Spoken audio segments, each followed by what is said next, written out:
പ്രിയപ്പെട്ട കൂട്ടുകാരെ, ക്വിസ് സ്റ്റേഷനിലേക്ക് സ്വാഗതം. 80ാമത് സ്വാതന്ത്ര്യദിനത്തോടനുബന്ധിച്ച് നടക്കുന്ന ക്വിസ് മത്സരത്തിന് വേണ്ടിയിട്ടുള്ള ചോദ്യങ്ങളാണ് ഈ വീഡിയോയിൽ ഉൾപ്പെടുത്തിയിരിക്കുന്നത്.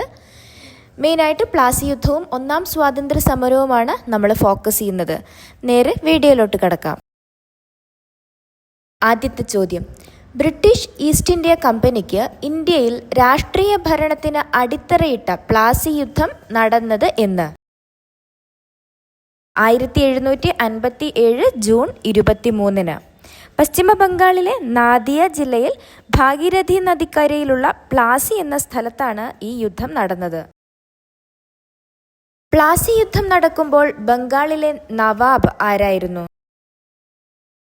സിറാജുദ്ദൗള. ഏകദേശം 23-ാം വയസ്സിലാണ് അദ്ദേഹം അധികാരത്തിലെത്തിയത്.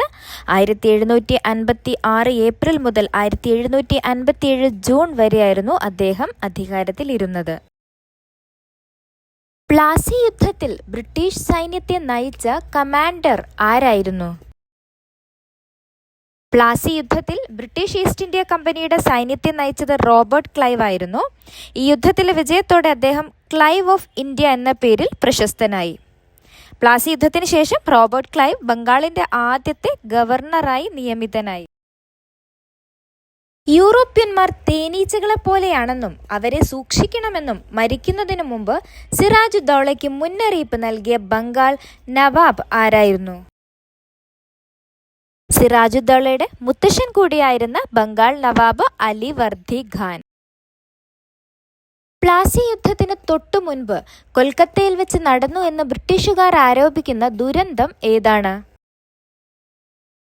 ഇരുട്ടറ ദുരന്തം.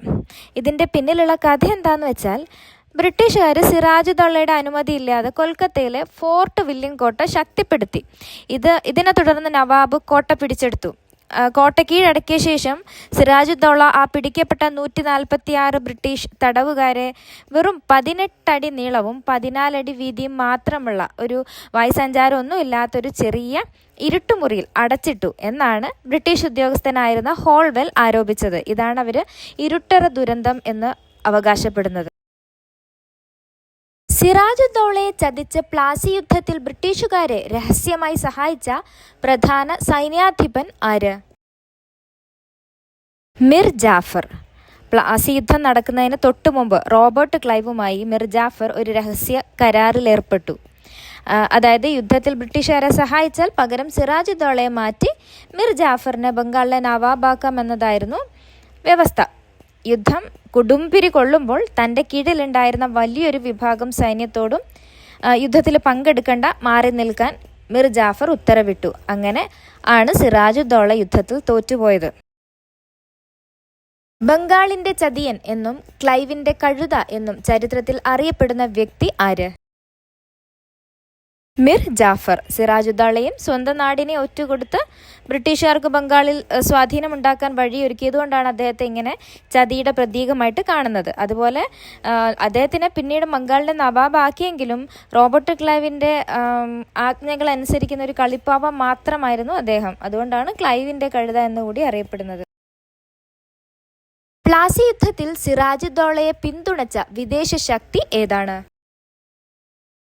ഫ്രഞ്ചുകാർ. പ്ലാസി യുദ്ധം ആകെ എത്ര സമയം മാത്രമാണ് നീണ്ടുനിന്നത്? കേവലം 11 മണിക്കൂർ. ഇന്ത്യയിൽ ബ്രിട്ടീഷ് സാമ്രാജ്യത്വത്തിന് തറക്കല്ലിട്ട റോബർട്ട് ക്ലൈവിന്റെ മരണം എങ്ങനെയായിരുന്നു? 1774 നവംബർ 22 ലണ്ടനിലെ സ്വന്തം വീട്ടിൽ വെച്ച് അദ്ദേഹം കഴുത്തുമുറിച്ച് ജീവനൊടുക്കുകയാണ് ഉണ്ടായത്. പ്ലാസി യുദ്ധ സമയത്ത് മുഗൾ ചക്രവർത്തി ആരായിരുന്നു? ആലംഗീർ രണ്ടാമൻ. പ്ലാസി യുദ്ധത്തിന് കൃത്യം 100 വർഷങ്ങൾക്ക് ശേഷം ഇന്ത്യയിൽ നടന്ന ചരിത്രപ്രധാനമായ പ്രക്ഷോഭം ഏതാണ്? 1857 ഒന്നാം സ്വാതന്ത്ര്യ സമരം. ബ്രിട്ടീഷുകാർ അതിനെ ശിപ്പായി ലഹള എന്ന് വിളിച്ചു. 1857 പ്രക്ഷോഭത്തിന് തൽക്ഷണ കാരണമായ റൈഫിളുകൾ ഏവ? എൻഫീൽഡ് റൈഫിളുകൾ. ഈ റൈഫിളിൽ ഉപയോഗിച്ചിരുന്ന വെടിയുണ്ടകളുടെ കടലാസുറ തോക്കിൽ നിറയ്ക്കുന്നതിന് മുമ്പ് കടിച്ച് മുറിക്കണമായിരുന്നു. അപ്പോൾ ഈ ഉറകളിൽ പശുവിൻ്റെയും പന്നിയുടെയും കൊഴുപ്പ് അടങ്ങിയിട്ടുണ്ടായിരുന്ന വാർത്ത സൈനികർക്കിടയിൽ പരന്നു. അത് അവരുടെ മതവികാരം വ്രണപ്പെടുത്തി. തങ്ങളുടെ മതം നശിപ്പിക്കാൻ ബ്രിട്ടീഷുകാർ മനഃപൂർവ്വം ചെയ്തതാണ് ഇതെന്ന് വിശ്വസിച്ച ഇന്ത്യൻ ശിപ്പായിമാർ ഈ തോക്കുകൾ ഉപയോഗിക്കാൻ വിസമ്മതിക്കുകയും അത് വലിയ പ്രക്ഷോഭത്തിലേക്ക് നയിക്കുകയും ചെയ്തു. 1857 മാർച്ച് 29 ബാരക്പൂരിൽ വെച്ച് ബ്രിട്ടീഷ് ഉദ്യോഗസ്ഥർക്ക് നേരെ വെടിയുതിർത്ത ആദ്യ പ്രക്ഷോഭകാരി ആര്? മംഗൾ പാണ്ഡെ. ഇന്ത്യൻ സ്വാതന്ത്ര്യ സമരത്തിലെ ആദ്യത്തെ രക്തസാക്ഷി എന്ന പേരിൽ അറിയപ്പെടുന്നത് മംഗൾ പാണ്ഡെയാണ്.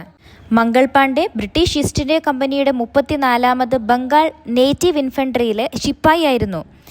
ഈ കൊഴുപ്പടങ്ങിയ എൻഫീൽഡ് റൈഫിൾ ഉപയോഗിക്കാൻ വിസമ്മതിച്ച അദ്ദേഹം ബ്രിട്ടീഷുകാർക്കെതിരെ നിറയൊഴിച്ചു. ഇതിനെ തുടർന്ന് അദ്ദേഹത്തെ അറസ്റ്റ് ചെയ്തു. 1857 ഏപ്രിൽ 8 തൂക്കിലേറ്റുകയും ചെയ്തു. ഈ സംഭവമാണ് ഒന്നാം സ്വാതന്ത്ര്യ സമരത്തിന് പ്രധാന തിരികൊളുത്തിയത്. 1857 സമരകാലത്ത് ബ്രിട്ടീഷുകാരുടെ കണ്ണുവെട്ടിച്ച് രഹസ്യ സന്ദേശങ്ങൾ കൈമാറാൻ ഗ്രാമങ്ങൾ തോറും ഉപയോഗിച്ചിരുന്ന ഭക്ഷ്യവസ്തു ഏത്? ചപ്പാത്തി. ചപ്പാത്തികൾ ഗ്രാമത്തിലെ ജനങ്ങൾക്കിടയിലാണ് വിതരണം ചെയ്തതെങ്കിൽ ഈ സൈനിക ബാരക്കുകളിൽ ശിപ്പായിമാർക്കിടയിൽ സന്ദേശങ്ങൾ കൈമാറാൻ അവർ താമരപ്പൂക്കളായിരുന്നു ഉപയോഗിച്ചിരുന്നത്. 1857 മെയ് 10 ഒന്നാം സ്വാതന്ത്ര്യ സമരം ഔദ്യോഗികമായി പൊട്ടിപ്പുറപ്പെട്ടത് എവിടെ നിന്നാണ്? മീററ്റിൽ നിന്ന്. 1857 ഡൽഹി പിടിച്ചെടുത്ത പ്രക്ഷോഭകാരികൾ ഇന്ത്യയുടെ ചക്രവർത്തിയായി പ്രഖ്യാപിച്ചത് ആരെയാണ്? ബഹദൂർ ഷാ രണ്ടാമൻ അല്ലെങ്കിൽ ബഹദൂർ ഷാ സഫർ. മീററ്റിൽ നിന്ന് ഡൽഹിയിലെത്തിയ പ്രക്ഷോഭകാരികൾ ചെങ്കോട്ടയിലെത്തി ആവശ്യപ്പെട്ടതിനെ തുടർന്ന് വിപ്ലവത്തിന് ഐക്യദാർഢ്യം പ്രഖ്യാപിച്ച് പ്രായമായ അദ്ദേഹം പ്രക്ഷോഭത്തിന്റെ നേതാവായി ചുമതലയേറ്റു. ഡൽഹിയിൽ പ്രക്ഷോഭകാരികളുടെ പ്രധാന സൈനിക തലവനായി പ്രവർത്തിച്ച കമാൻഡർ ഇൻ ചീഫ് ആരായിരുന്നു? ഭക്ത് ഖാൻ. ദത്തെടുക്കൽ അവകാശ നിരോധന നിയമം നടപ്പിലാക്കി രാജ്യങ്ങൾ പിടിച്ചെടുത്ത ഗവർണർ ജനറൽ ആര്? ഡൽഹൌസി പ്രഭു. എന്തായിരുന്നു ഈ നിയമം എന്ന് വെച്ചാൽ, രാജാക്കന്മാർക്ക് സ്വന്തമായി ആൺകുട്ടികളില്ലെങ്കിൽ ദത്തെടുക്കുന്ന കുട്ടികൾക്ക് ഭരണത്തിന്റെ അവകാശമുണ്ടായിരിക്കില്ല. അത്തരം രാജ്യങ്ങൾ ബ്രിട്ടീഷ് ഈസ്റ്റ് ഇന്ത്യ കമ്പനിയുടെ ഭരണത്തിന്റെ കീഴിലാക്കും. ഝാൻസി റാണി ലക്ഷ്മിഭായിയുടെ യഥാർത്ഥ പേരെന്തായിരുന്നു? മണികർണിക. സ്നേഹത്തോടെ എല്ലാവരും അവരെ മനു എന്നും വിളിച്ചിരുന്നു. ദത്തെടുക്കൽ അവകാശ നിരോധന നിയമപ്രകാരം ബ്രിട്ടീഷുകാർ ഝാൻസി പിടിച്ചെടുക്കാൻ ശ്രമിച്ചപ്പോൾ അവർക്കെതിരെ ശക്തമായി പോരാടിയ റാണി 1858 ജൂൺ 18 വീരമൃത്യു വരിച്ചത്. ഝാൻസി റാണിയുടെ വേഷം ധരിച്ച് ബ്രിട്ടീഷുകാരെ തെറ്റിദ്ധരിപ്പിച്ച് റാണിയെ രക്ഷപ്പെടാൻ സഹായിച്ച ധീര വനിത ആര്? ഝൽക്കാരി ഭായ്. കാൺപൂരിൽ പ്രക്ഷോഭത്തിന് നേതൃത്വം നൽകിയ നാനാ സാഹിബിന്റെ യഥാർത്ഥ പേരെന്തായിരുന്നു? ധോണ്ടു പന്ത്. കാൺപൂരിലെ പോരാട്ടങ്ങളിൽ നാനാ സാഹിബിന്റെ പ്രധാന സൈന്യാധിപനായി പ്രവർത്തിച്ചത് പ്രശസ്തനായ താന്തിയോ തോപ്പി ആയിരുന്നു. കാൺപൂരിലെ വിപ്ലവ നേതാവായിരുന്ന താന്തിയോ തോപ്പിയുടെ യഥാർത്ഥ പേരെന്തായിരുന്നു? രാമചന്ദ്ര പാണ്ഡുരംഗ യവൽക്കർ. അദ്ദേഹത്തിന് തോപ്പി എന്ന പേര് വരാൻ കാരണം പേഷ്വ ബാജിറാവു രണ്ടാമൻ അദ്ദേഹത്തിന്റെ സേവനങ്ങളിൽ സന്തുഷ്ടനായി രത്നങ്ങൾ പതിച്ചൊരു തൊപ്പി സമ്മാനിക്കുകയുണ്ടായി. അതിനുശേഷമാണ് അദ്ദേഹം താന്തിയോ തോപ്പി എന്ന പേരിൽ അറിയപ്പെടാൻ തുടങ്ങിയത്. ബീഹാറിലെ ജഗദീഷ്പൂരിൽ തന്റെ 80ാം വയസ്സിൽ ബ്രിട്ടീഷുകാരെ പോരാടിയ ഭരണാധികാരി ആരായിരുന്നു? കൻവർ സിംഗ്.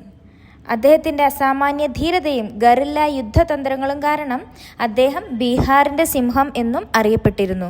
കൻവർ സിംഗ് ഗംഗാ നദി കടക്കുമ്പോൾ ബ്രിട്ടീഷ് സൈന്യത്തിന്റെ വെടിയേറ്റ് അദ്ദേഹത്തിന്റെ ഇടത് കൈക്ക് പരിക്കേറ്റു.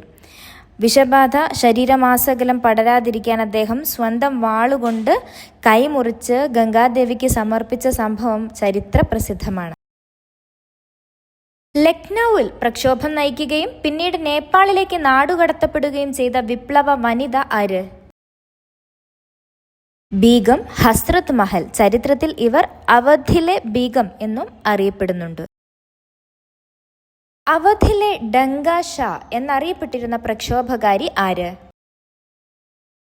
മൗലവി അഹമ്മദുള്ള ഷാ. ഈ പേരു വരാൻ കാരണം ബ്രിട്ടീഷുകാർക്കെതിരെ പ്രക്ഷോഭം നയിക്കാൻ ഗ്രാമങ്ങൾ തോറും സഞ്ചരിച്ചിരുന്ന അദ്ദേഹത്തിൻ്റെ പല്ലക്കിന് മുന്നിൽ ആൾക്കാരെ കൂട്ടാൻ വേണ്ടി ചെണ്ടകൾ കൊട്ടിപ്പാടിയിരുന്നു. ചെണ്ടകളെ ഡങ്ക എന്നായിരുന്നു പറഞ്ഞുകൊണ്ടിരുന്നത്. ഇതിനാലാണ് ജനങ്ങൾ അദ്ദേഹത്തെ സ്നേഹത്തോടെ ഡങ്ക ഷാ എന്ന് വിളിച്ചത്. അദ്ദേഹത്തിന് മറ്റൊരു പേരും കൂടിയുണ്ട്, വിപ്ലവത്തിന്റെ ലൈറ്റ് ഹൗസ്. 1857 പ്രക്ഷോഭ സമയത്ത് ഇംഗ്ലണ്ടിലെ പ്രധാനമന്ത്രി ആരായിരുന്നു? പാമർസ്റ്റൺ പ്രഭു. 1857 സമരസമയത്ത് ഇന്ത്യയിലെ ബ്രിട്ടീഷ് ഗവർണർ ജനറൽ ആരായിരുന്നു? കാനിങ് പ്രഭു. സമരത്തിന് ശേഷം 1858 ബ്രിട്ടീഷ് ഈസ്റ്റ് ഇന്ത്യ കമ്പനിയിൽ നിന്ന് ഇന്ത്യയുടെ ഭരണം ബ്രിട്ടീഷ് രാജ്ഞി നേരിട്ട് ഏറ്റെടുത്തപ്പോൾ ഇന്ത്യയിലെ ആദ്യത്തെ വൈസ്രോയിയായി നിയമിതനായതും കാനിങ് പ്രഭു ആയിരുന്നു. ബ്രിട്ടീഷുകാർ അവസാന മുഗൾ ചക്രവർത്തിയായ ബഹദൂർ ഷാ സഫറിനെ അറസ്റ്റ് ചെയ്തത് എവിടെ നിന്നാണ്? 1857 സെപ്റ്റംബർ 20 ഡൽഹിയിലെ ഹുമയൂണിന്റെ ശവകുടീരത്തിൽ നിന്ന്. വിപ്ലവത്തിന് ശേഷം ബഹദൂർ ഷാ സഫറിനെ ബ്രിട്ടീഷുകാർ ഏതു രാജ്യത്തേക്കാണ് നാടുകടത്തിയത്? ബർമ്മയിലേക്ക്, ഇപ്പോഴത്തെ മ്യാൻമർ. അവിടെ റങ്കൂണിൽ, ഇപ്പോഴത്തെ യാങ്കോൺ എന്നാണ് അറിയപ്പെടുന്നത്, റങ്കൂണിൽ തടവിൽ കഴിഞ്ഞ അദ്ദേഹം 1862 അന്തരിച്ചു. വിപ്ലവകാരികളിൽ ജീവിച്ചിരുന്ന ഒരേയൊരു ആൺ മനുഷ്യൻ എന്ന് ഝാൻസി റാണിയെ വിശേഷിപ്പിച്ചത് ആര്? Sir ഹ്യൂഗ് rose. 1857 സ്വാതന്ത്ര്യ സമരകാലത്ത് ഝാൻസിയിലെ പ്രക്ഷോഭം അടിച്ചമർത്താൻ നേതൃത്വം നൽകിയ ബ്രിട്ടീഷ് ജനറലായിരുന്നു ഹ്യൂഗ് റോസ്. താന്തിയോ തോപ്പിയെ ബ്രിട്ടീഷുകാർക്ക് ഒറ്റിക്കൊടുത്ത പ്രാദേശിക ജമീന്ദാർ ആര്?